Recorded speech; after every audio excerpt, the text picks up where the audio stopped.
Angelo in that final quarter, 23 points. Yeah. How did you see him take over the game and help out tonight? I mean, just, he got whatever he wanted out of his pick and roll. They didn't want to switch at times with Morant, and we just kept going to it. And he kind of created stuff at all ranges and did a really good job of kind of getting that unit started by moving the ball first, and then started then getting himself going. So yeah, it was all unbelievable game by him. Yeah. The Grizzlies had an 11-1 advantage with the fast break points. They only get 3 in this at the half. They only get 3 in the entire second half. Was that a point of emphasis and a message to your team? Yeah, for sure. I mean, we talked about it. We talked about the things that they do really well, which is run the floor, crash the glass, and live in the paint. Just our attention and urgency and transition in the first half just wasn't very good. I think they had 11 in the first quarter, to be honest with you. So got better. Obviously, our shot making, we turned it over 5 times to start the game, so that's going to feed some transition opportunities for them. But yeah, we found a way to win this game when they did everything that they did at a high level. We still shot the ball well.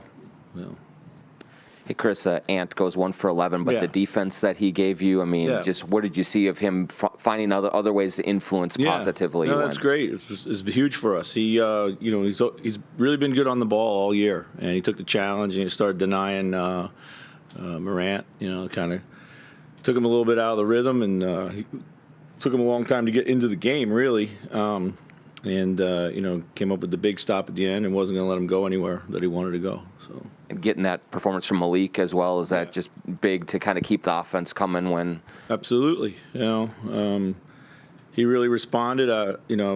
His first shift was not good at all. He goes in and makes 4 or 5 mistakes right away. He went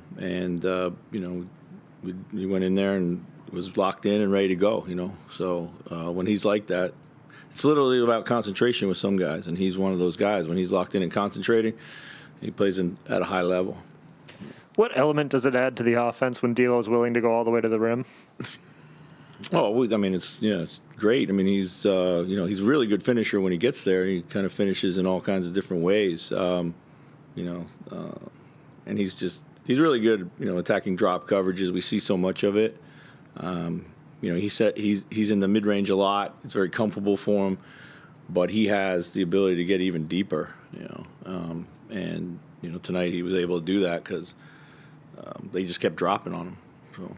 And he scores, but when he gets deeper, does that kind of open everything else up too? Yeah, I think so, for sure. A lot of teams at that point, they play these drop coverages because they don't want to collapse, they don't want to get into rotations, and that forces them now to be flat along the baseline. Kickouts are wide open, and other kinds of things present themselves. Even though if you're good making that pull up like he is in the paint, it's still what the defense is designed to give you, and you haven't really compromised it, other than getting a bucket.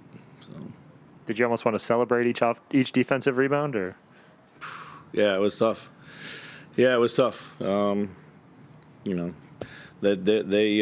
big, strong, athletic. We got to be better competing on the glass. We just have to be. We talked about it at halftime.